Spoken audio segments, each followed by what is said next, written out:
مسئلے کو بتانے کے لیے کہ اس میں کہیں بھی اب توسل کی بات نہیں، ایک قدم آگے کی بات ہے، براہ راست مانگنے کی بات ہے، طلب کرنے کی بات ہے۔ یہ اب آپ دیکھیے امام بخاری ان تمام حدیثوں کو جوڑ کر کیوں لائے ہیں؟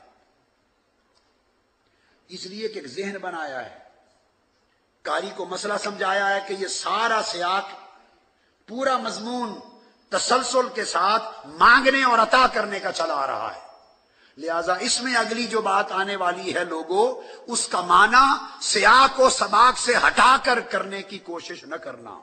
حدیث نمبر 1475، یہ دلیل ہے استعانت اور استغاثہ کی، براہ راست انبیاء سے اولیاء سے مانگنا۔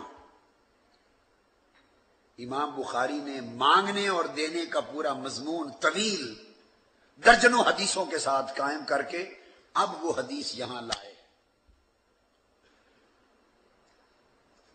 وقال ان الشمس تدنو یوم القیامہ حتی یبلغ العرق نصف الاذن۔ امام بخاری روایت کرتے ہیں کہ قیامت کے دن آقا علیہ السلام نے فرمایا سورج قریب ہوگا، حتیٰ کہ پسینے سے لوگ کانوں تک شرابور ہو جائیں گے۔ فَبَيْنَاهُمْ كَذَلِكَ، اب کیا لفظ، كَذَلِكَ اسْتَغَاثُوا بِآدَمَ، تو ساری امتیں، کل اہل محشر جمع ہو کر حضرت آدم علیہ السلام کی خدمت میں جائیں گے اور قیامت کے دن کہیں گے آدم ہماری مدد کریں،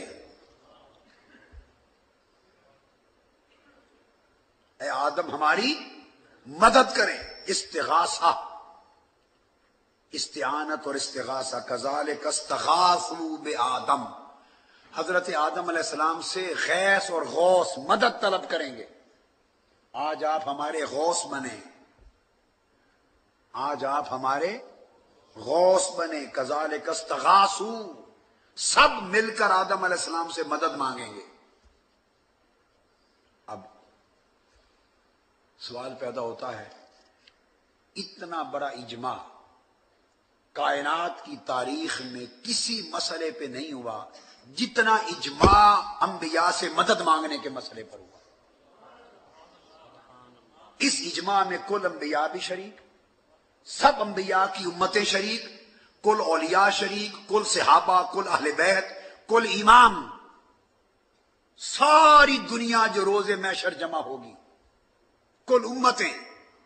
اتنا بڑا ایک ہوتا ہے اجماع امت، ایک ہے اجماع صحابہ، ایک ہے اجماع امت، یہ ہے اجماع امم۔ ساری امت کا اجماع ہو تو واجب رد نہیں ہو سکتا، اور حکم قطعی پر دلالت کرتا ہے، فائدہ دیتا ہے۔ اور اگر اجماع الامم ہو، کل امتوں کا اجماع ہو، حضرت آدم سے لے کے امت محمدی تک ساری امتوں کا اجماع ہو، تو اس کی قطعیت کا عالم کیا ہوگا؟ بات کو سمجھ، ایک امت کا اجماع ہو تو قطعی ہو جاتا ہے، اور اگر کل امم کا، ساری امتوں کا اجماع ہو تو اس کا حکم کیا ہوگا؟ اور پھر ایک ہے مدد مانگنا، یہاں پر اللہ رب العزت عرش پر جلوہ افروز ہے، قیامت کا دن ہے، سورج سوا نیزے پر ہے، حساب و کتاب شروع ہونے والا ہے، رب کائنات خود عرش پر کرسی پر جلوہ افروز ہیں، اور یہ مدد اللہ کے نبی سے مانگی جا رہی ہے۔ کہاں پر؟ اللہ کے سامنے۔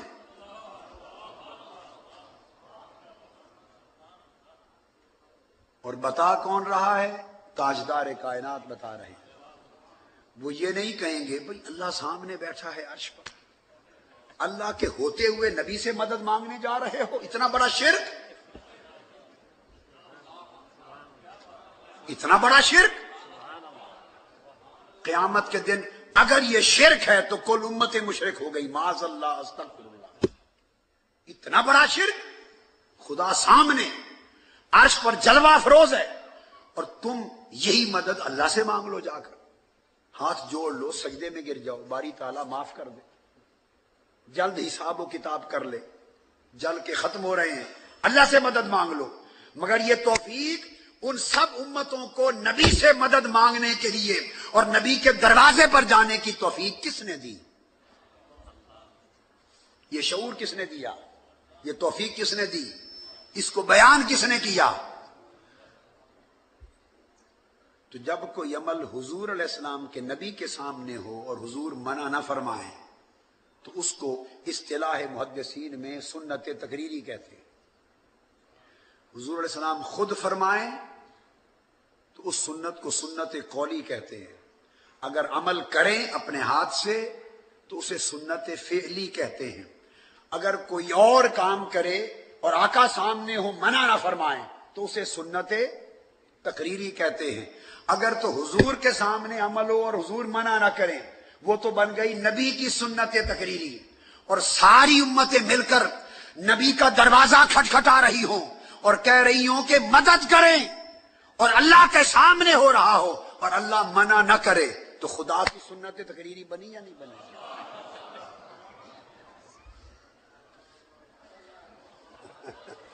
تو سمجھ آئیے، ہم بہت سی باتیں ایسی کر دیتے ہیں الگ تیقن، جو بہت سے لوگ سمجھتے ہیں، کہنے کی جرت نہیں کرتے، ہمت نہیں کرتے۔ جب اللہ کے سامنے ہو رہا ہے، پیغمبر کے دروازے پر جا رہے ہیں، ایک حدیث ہے جس میں الفاظ آئے ہیں کہ وہ عرض کریں گے کہ آدم اللہ کی بارگاہ میں شفاعت کریں، وہ استشفاء ہے۔ وہ کیا ہے؟ وہ کثرت کے ساتھ وہ حدیث آئی ہیں، یہ ایک حدیث ہے پوری بخاری میں جو چنی ہے، اس کا لفظ جدا ہے، یہ استشفاء نہیں، شفاعت طلبی کا لفظ نہیں، مدد طلبی ہے۔ ایاک نعبد و ایاک نستعین ہو رہا ہے۔ وہ شفاعت مانگنے تو جائیں گے، یہاں لفظ آئے ہیں مدد مانگیں گے، کذالک استغاثوا، جا کے مدد مانگیں گے، اے آدم ہماری مدد کریں۔ اب آپ کہیں گے کہ وہ ہوگی تو شفاعت ہی ہوگی، تو مدد شفاعت ہی ہوئی۔ اگر آپ یہ سوال کریں تو اس کا جواب عرض کرتا ہوں، ہاں اس واقعہ کے دو رخ ہیں، ایک ہے فعل امم اور اس کے جواب میں ایک ہوگا فعل نبی۔ شفاعت جب نبی سن کر اللہ کو عرض کرے گا تب شفاعت بنے گی، ابھی شفاعت کی تو نوبت ہی نہیں آئی۔ جب سارے مل کر دروازے پر عرض کر رہے ہیں ہماری مدد کریں، تو یہ امتوں کا کہنا درخواست کرنا یہ شفاعت نہیں، یہ مدد طلبی ہے۔ جب نبی عرض کرے گا تو تب وہ شفاعت بن جائے گی، تب وہ اللہ کی حضور عرض ہوگا تو شفاعت بن جائے گی۔ یہ دو اس طرح ملے ہوئے ہیں۔